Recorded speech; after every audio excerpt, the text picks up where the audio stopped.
Hello students, welcome to online classes. आज BSc final unit हमारी solution chapter चल रहा था, तो आज हम ये पढ़ रहे हैं वांट ऑफ गुणांक आई। इससे पहले हमने असामान्य मोलर द्रव्यमान की गणना कर ली थी और कैसे कैलकुलेट किया था, बताया था कि वियोजन होगा या संगुणन होगा तो क्या इफेक्ट है। तो आज हम जो पढ़ रहे हैं वांट ऑफ गुणांक आई पढ़ रहे हैं। तो वांट ऑफ गुणांक जो आई है वो क्या है कि असामान्य मोलर द्रव्यमान की गणना करने के लिए वांट ऑफ ने एक गुणांक प्रतिपादित किया जिसे वांट ऑफ गुणांक कहते हैं। तो वांट ऑफ गुणांक आई होता है, ये वांट ऑफ गुणांक आई होता क्या है, प्रेक्षित अणुसंख्यक गुणधर्म अपॉन सैद्धांतिक अणुसंख्यक गुणधर्म या सैद्धांतिक मोलर द्रव्यमान अपॉन प्रेक्षित मोलर द्रव्यमान। इससे हम वांट ऑफ गुणांक कैलकुलेट कर सकते हैं। तो ऐसे मैंने कैलकुलेट किया, डेल पी वाष्प दाब में अवनमन होता है तो प्रेक्षित बटा सैद्धांतिक, प्रेक्षित बटा क्या लिखोगे आप, सैद्धांतिक। ऐसी क्वथनांक में उन्नयन प्रेक्षित बटा क्वथनांक में उन्नयन सैद्धांतिक, इनका अनुपात जो होगा वो वांट ऑफ गुणांक आई आएगा। डेल टी एफ प्रेक्षित बटा डेल टी एफ सैद्धांतिक, पाई प्रेक्षित बटा पाई सैद्धांतिक। क्लियर है। तो यदि अगर किसी विलयन के अंदर वांट ऑफ गुणांक का मान 1 से ज्यादा है तो विलय का विलयन में वियोजन होता है, विलय का विलयन में वियोजन होता है। क्लियर है। और विलय का विलयन में अगर 1 से कम है तो संगुणन होता है। अगर वांट ऑफ गुणांक आई का मान 1 से ज्यादा है तो विलय का विलयन में वियोजन होता है, और यदि 1 से कम है तो विलय का विलयन में संगुणन होगा। और वांट ऑफ गुणांक आई का मान 1 है तो विलय का न तो संगुणन होता है और न ही वियोजन होता है। तो ये हमने वांट ऑफ गुणांक आई कैलकुलेट किया। जैसे वांट ऑफ गुणांक पाई इज इक्वल टू हम ये लिख सकते हैं आई सी आर टी। तो पाई की वैल्यू आप कैलकुलेट करोगे प्रेक्षित बटा सैद्धांतिक कर लेना, वांट ऑफ गुणांक आई की वैल्यू आ जाती है इन फॉर्मूलों से। तो अब हम जो पढ़ेंगे वो पढ़ेंगे वांट ऑफ गुणांक आई, तथा अब जो हम पढ़ रहे हैं नेक्स्ट हेडिंग वो है वांट ऑफ, इस पे न्यूमेरिकल आते हैं, वांट ऑफ गुणांक आई तथा वियोजन की मात्रा अल्फा में संबंध।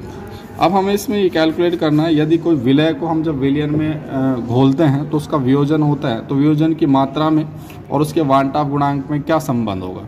तो जब हम कोई भी विलय को हम विलयन में डालते हैं और उसका वियोजन होता है तो उसके प्रेक्षित अणुसंख्यक गुणधर्म के मान सैद्धांतिक अणुसंख्यक गुणधर्म से ज़्यादा हो जाते हैं, और अणुभार जो होता है उसको सैद्धांतिक अणुभार से कम हो जाता है। तो हम वांट ऑफ गुणांक आई और वियोजन की मात्रा अल्फा में संबंध पढ़ रहे। मानो कोई भी एक विलय है ए, ये ए विलय टूट जाता है किस में, बी में, और कितने में टूटता है, एन बी, मतलब एन क्या है, कितने आयनों में टूटता है। जैसे मैं एग्जांपल दूं, जैसे हम लिखें NaCl है तो NaCl कितने में टूटा, Na प्लस में और Cl माइनस में। तो टोटल नंबर ऑफ आयन्स यानी एन की वैल्यू इसके लिए कितनी हो जाएगी, 2, क्योंकि एक धनायन और एक क्या है, ऋणायन है। क्लियर है। तो इसकी अगर मैं प्रारंभ की बात करें तो प्रारंभ में मोल मान लो मैंने इसका कितना लिया 1, तो इसका कितना होगा 0। तो साम्य अवस्था की बात करें, साम्य अवस्था पर इसका कितना आ जाएगा 1 माइनस अल्फा, तो इसका कितना बनेगा एन अल्फा। क्लियर है। तो ये जो साम्य अवस्था पे आते हैं ये वैल्यू तो प्रेक्षित होती है, और सैद्धांतिक वैल्यू जो थ्योरेटिकल वैल्यू होती है फर्स्ट जो टाइम लेते हैं हम वो होती है। तो हम वांट ऑफ गुणांक हम जानते हैं, क्या लिखोगे आप, हम जानते हैं क्या लिख सकते हैं हम, वांट ऑफ गुणांक आई, वांट ऑफ गुणांक आई जो होता है वो क्या होता है, प्रेक्षित बटा सैद्धांतिक, यानी प्रेक्षित अणुओं की संख्या बटा सैद्धांतिक अणुओं की संख्या। तो मैं ये लिख सकता हूं आई, प्रेक्षित अणुओं की संख्या देखो कितनी हुई, 1 minus alpha plus n alpha, और बटा सैद्धांतिक कितना 1। तो अपन क्या करेंगे, i is equal to 1 minus alpha plus n alpha. Clear है। तो इसको आपको सोल्व करना है, तो हम क्या लिख सकते हैं, तो आई इज इक्वल टू मैं इसको लिख सकता हूँ 1 minus alpha plus n alpha. तो देखो क्या करते हैं, ये 1 इधर ले जाते हैं, तो i माइनस 1 इक्वस टू क्या लिख सकता हूँ मैं, n alpha plus n alpha minus, यहाँ ये लिख सकता हूँ i is equals i minus 1, ये 1 इधर आ जाएगा, तो क्या हुआ, ये प्लस का है एन अल्फा और इसमें से क्या माइनस कर दो, अल्फा, तो i minus 1 is equals to alpha common ले लिया तो n माइनस 1, तो अल्फा इक्वस टू क्या लिख सकता हूँ, i minus 1 upon n minus 1। और ये जो फॉर्मूला आया है, ये फॉर्मूला वियोजन की मात्रा और वांट ऑफ गुणांक i में संबंध है। यहाँ जो n है वो क्या है, वियोजित अणुओं की संख्या,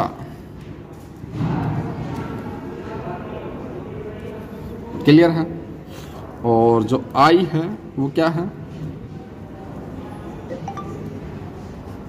वांट ऑफ गुणांक, क्लियर है। तो हम वापस एक बार देखते हैं, वांट ऑफ गुणांक i तथा वियोजन की मात्रा अल्फा में संबंध। मान लो कोई भी एक विलय लिया a, ये a टूट जाता है n और b में, तो प्रारंभ में इसके मूल कितने लिए 1, इसका कितना बनेगा 0। साम्य अवस्था पे क्या कंडीशन होगी, इसका 1 माइनस अल्फा रह जाएगा और ये कितने बनेंगे n अल्फा, जो तो वियोजित होगा वो।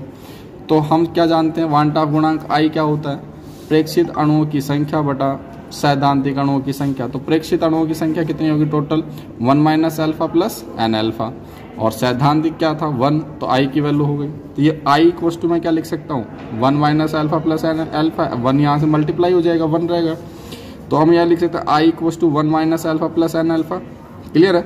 मैं इस 1 को मैं इस साइड ले जाता हूँ, तो क्या हो गया, i minus 1 is equals to n alpha minus alpha, यहाँ से मैंने अल्फा कॉमन लिया तो n माइनस 1 बच गया, यहाँ से अल्फा कैलकुलेट किया तो alpha equals to i minus 1 n minus 1, और ये n क्या है, वियोजित अणुओं की संख्या, और i क्या है, वांट ऑफ गुणांक। तो ये जो हमने पढ़ा है, ये वांट ऑफ गुणांक तथा वियोजन की मात्रा में संबंध पढ़ा। अब जो हम पढ़ रहे हैं वो हम पढ़ेंगे वांट ऑफ गुणांक i तथा संगुणन की मात्रा में संबंध। तो अब हम जो पढ़ रहे हैं वो है वांट ऑफ गुणांक i तथा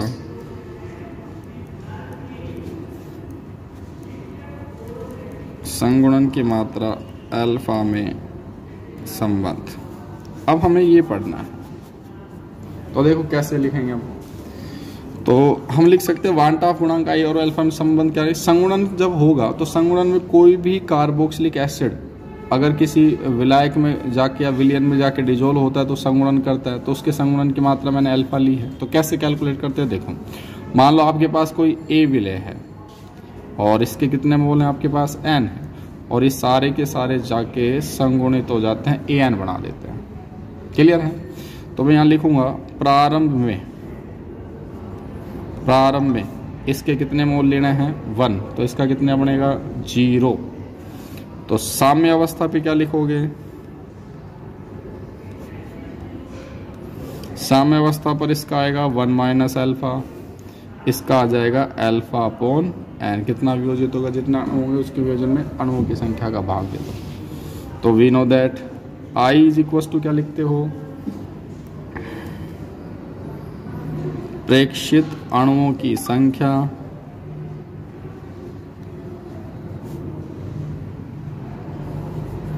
बटा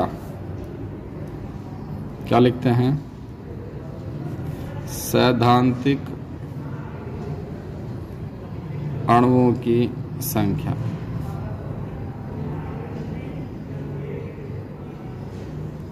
तो ये हमें लिखना है। तो अब क्या करेंगे कि i इज इक्वल टू, तो देखो प्रेक्षित अणुओं की संख्या कितनी है 1 माइनस अल्फा और अल्फा प्लस n। तो मैं लिख सकता हूँ 1 minus alpha plus alpha upon n, और इसके टोटल अपॉन कितना जाएगा, सैद्धांतिक मान 1 है।